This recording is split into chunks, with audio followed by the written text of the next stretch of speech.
할렐루야. 사랑하는 성도 여러분, 5월 24일 수요일 아까베 시간이 돌아왔습니다. 오늘 함께 나누실 말씀은 민수기 35장 1절에서 21절까지 말씀입니다. 오늘 말씀은 가나안 땅에서 레위인들에게 성읍을 제공하라는 하나님의 명령이 담겨져 있습니다. 다른 지파들에게는 땅 분배를 했지만 레위 지파는 별도로 땅을 받지 않았습니다. 그렇다고 레위인들이 거주할 성읍이 없었던 것은 아닙니다. 레위인들이 살 성읍은 각 지파들 속에 있었습니다. 하나님께서 이렇게 하신 이유가 있습니다. 레위인들의 역할은 제사를 주관하고 율법을 해석하는 역할을 했습니다. 그래서 레위인들이 각 지파가 준 성읍들에 머무른다는 것은 그들이 지파들 속에서 거하면서 하나님의 말씀으로 무장해서 이스라엘 백성들 가운데 죄의 침입을 방지하는 역할을 해야 한다 라는 뜻이 담겨져 있습니다. 그래서 그들은 가나안 땅에 거주하면서 마주칠 미신과 우상 숭배가 들어오는 것을 예방하고 이제 광야에서의 삶을 벗어나서 가나안에서 풍요로운 삶으로 인하여 하나님을 이스라엘 백성들이 멀리하지 않도록 이스라엘이 하나님을 온전히 섬기도록 돕는 역할을 해야 합니다. 만약 레위인들이 한 곳에 모여 살거나 각 지파들로부터 떨어져 살았다면 그것은 이스라엘이 마치 하나님의 말씀과 율법과 떨어져 있는 것과 같은 모습입니다. 말씀을 배울 수 있는 곳이 멀다면 자연스럽게 마음도 멀어지게 되고 미신과 육체의 습관이 다시 마음속에서 자리를 잡을 수도 있습니다. 사람이라는 동물은 하나님의 은혜를 너무 쉽게 망각해 버립니다. 그래서 하나님은 이와 같은 방법으로 살게 하셨고 하나님의 백성, 이스라엘 백성들이 말씀의 끈으로 묶여있게 하시려는 하나님의 섭리이자 하나님의 일하심이었습니다. 그리고 이를 통하여서 가나안 땅이 하나님 말씀으로 다스려지게 되고 그 말씀을 먹고 살아가는 생명으로 유지되는 하나님 나라가 되게 하신 것입니다. 이어서 말씀을 계속 보겠습니다. 레위인에게 주는 성읍 중 일부는 단순히 거주지 이상의 용도가 있습니다. 6절 말씀입니다. 너희가 레위인에게 줄 성읍은 살인자들이 피하게 할 도피성으로 6성읍이요 그 외에 42성읍이라. 아멘. 레위인들은 총 48개의 성읍을 받았는데 그 중에 6개가 도피성이었습니다. 11절 말씀입니다. 너희를 위하여 성읍을 도피성으로 정하여 부지 중에 살인한 자가 그리로 피하게 하라. 아멘. 도피성은 사람을 죽인 자가 도피할 수 있는 곳입니다. 이때의 살인은 실수로 저지른 살인을 말합니다. 실수로 살인하게 된 사람들이 피할 곳을 마련해서 그들은 보호하는 것뿐만 아니라 개인적으로 보복으로 말미암아 또 다른 살인이 일어나는 것을 예방하기 위해 두신 하나님의 제도입니다. 도피성에는 레위인들이 살고 있었고 제사장도 있기 때문에 부지 중에 실수로 사람을 죽인 사람, 어떤 점에서 사람들의 억울함을 해결해 주기 위해 바로 레위인들의 이 돌봄을 받게 하신 것입니다. 물론 그들을 무작정 보호하신 것은 아닙니다. 판결을 받을 때까지 보호받게 하셨습니다. 12절입니다. 이는 너희가 복수할 자에게서 도피하는 성을 삼아 살인자가 회중 앞에 서서 판결을 받기까지 죽지 않게 하기 위함이니라. 아멘. 그렇다면 고의적인 살인과 실수로 저지른 살인을 어떻게 구분을 할 수 있는가?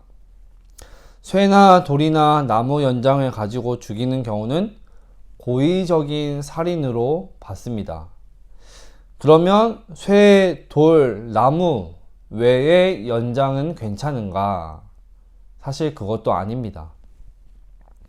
사람이라는 동물은 법에 저촉되지 않고 기록되지 않으면 죄에 걸리지 않는다는 이 빈틈을 이용하기 때문에 쇠, 돌, 나무를 언급하면서 계획적이고 고의적인 모든 살인을 지금 말하고 있는 것입니다.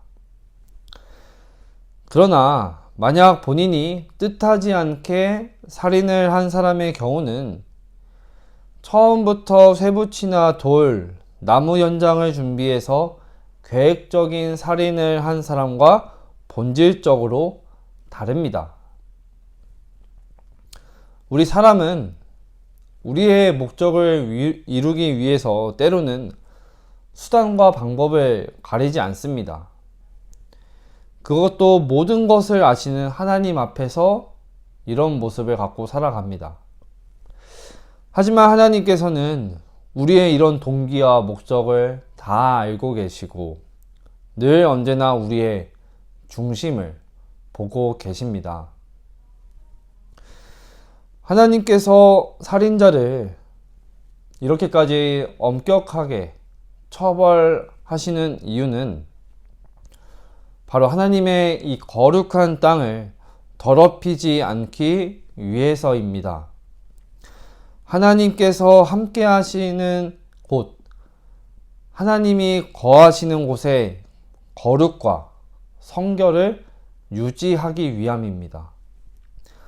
살인하지 말라는 하나님의 명령을 따라서 우리 또한 거룩과 성결에 날마다 힘써야 합니다. 모든 점에서 하나님의 거룩이 땅에 떨어지지 않도록 우리는 힘써야 합니다. 오늘 우리는 말씀에서 나타난 이 일들을 통해서 하나님의 뜻을 잘 살펴보아야 합니다. 레위 지파가 하나님 말씀을 끝까지 잘 듣고 흩어지고 백성들을 돌보았다면 그 말씀을 갖고 실천하며 살아내야 하는 모든 이스라엘 12지파가 사는 땅이 행복하게 될 것인데 훗날 사사시대에 들어서면 그들이 이 일에 실패했기 때문에 이스라엘에는 다시 큰 영적인 대혼란과 어려움이 찾아오게 됩니다. 말씀을 정리하고자 합니다. 우리는 오늘 이 시대의 레위 자손으로서의 의무를 잘 감당하고 있는지 돌아보아야 합니다. 우리는 하나님의 말씀을 받은 자들입니다. 주일마다 하나님의 말씀을 받고 공예배를 통해서 또 매일 아까베와 또 매일 새벽 제단의 말씀을 통해서 또한 개인적으로 성경을 묵상하면서 날마다 우리는 말씀을 받습니다. 하나님의 말씀을 읽고 묵상하고 받고 도피성을 포함한 48개의 성읍과 같은 각자의 가정과 일터로 각자의 삶으로 우리는 매일매일 흩어집니다. 이 시대의 어려움과 아픔을 우리는 누구의 탓으로 돌리기 이전에 우리가 먼저 하나님의 말씀을 잘 붙들고 살아가야 될 줄 믿습니다. 오늘 하루도 살아가면서 하나님께서 주신 말씀을 잘 붙들고 기억하면서 흩어져서 살아가는, 각 처에서 하나님의 말씀대로 살아가고 말씀을 나누며 살아가는 복된 하나님의 백성들의 삶의 자리가 되기를 간절히 소망합니다. 기도하겠습니다. 하나님 감사합니다. 오늘도 우리에게 귀하신 하나님의 말씀을 듣게 하시고 보게 하시고 붙들며 나아갈 수 있도록 은혜와 공유를 베풀어 주시니 감사합니다. 하나님, 우리는 연약합니다. 부족합니다. 빈틈이 보이고 틈만 보이면 우리의 뜻과 생각이 앞서기 마련입니다. 하나님, 이러한 모든 것들을 하나님의 말씀을 붙들고 나아갈 때 내려놓게 하시고 피하게 하시고 멀리하게 하셔서 오로지 하나님의 그 명령에 받들어서 뜻에 받들어서 순종함으로 나아가는 우리 하루의 삶의 자리가 될 수 있도록 주님 친히 인도하여 주시고 함께하여 주시옵소서. 그래야 해서 이 시대에 오늘날 레위 자손으로서 하나님의 말씀을 받들은 자들로서 하나님 살아낼 수 있도록 힘과 지혜와 능력을 더하여 주시고 함께하여 주시옵소서. 감사드리며 예수님의 이름으로 기도합니다. 아멘. 사랑하는 성도 여러분, 오늘 하루도 말씀을 붙들고 승리하시길 소망합니다.